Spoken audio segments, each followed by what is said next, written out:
Et voilà, c'est une très bonne nouvelle pour la famille du président de la transition, le colonel Mamadi Doumbouya. Il est de nouveau papa. Son épouse, Lauriane Darbou Doumbouya, a accouché d'un garçon depuis la France, a confié à africaguinée.com une source gouvernementale. En ces termes, la source dit la première dame a accouché d'un garçon en France. Désormais, le président de la transition est père de 5 enfants.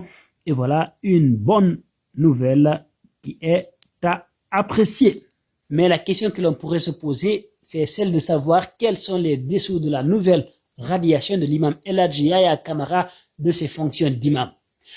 A-t-il payé les frais de sa témérité dans ses prises de position vis-à-vis des autorités de la transition? Dans un entretien qu'il a accordé à un journaliste d'africaguinée.com, l'imam déchu a fait des confidences. Il a aussi évoqué les actions qu'il envisage d'engager pour être rétabli dans ses droits. Africaguinée.com lui a demandé comment avez-vous accueilli la décision relative à votre radiation en tant qu'imam. Il répond en ces termes: c'est hier, jeudi 15 septembre 2022, vers 20h que j'ai appris ma radiation de l'imama à travers un ami.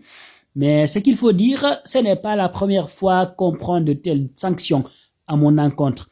Alors, quand mon ami m'a donné l'information, automatiquement, je me suis connecté. Aussitôt, j'ai vu le document sur les réseaux sociaux. Le secrétariat général aux affaires religieuses ne m'a pas informé, il ne m'a pas appelé pour m'adresser une notification relative à la radiation. Je n'ai pas reçu une copie de cette radiation de ma fonction de l'imama. Il faut aussi rappeler qu'en 2019, on m'avait radié. Depuis lors, je ne suis pas l'imam et ils viennent rajouter une autre décision pour salir ma personne.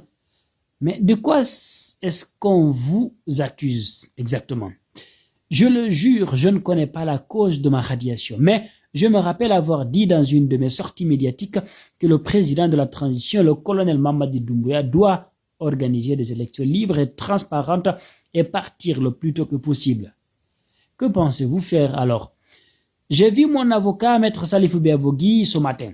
On a parlé, je lui ai donné tous mes dossiers et je vous informe que nous allons porter plainte contre le secrétaire général aux affaires religieuses pour que je puisse être rétabli dans mes droits.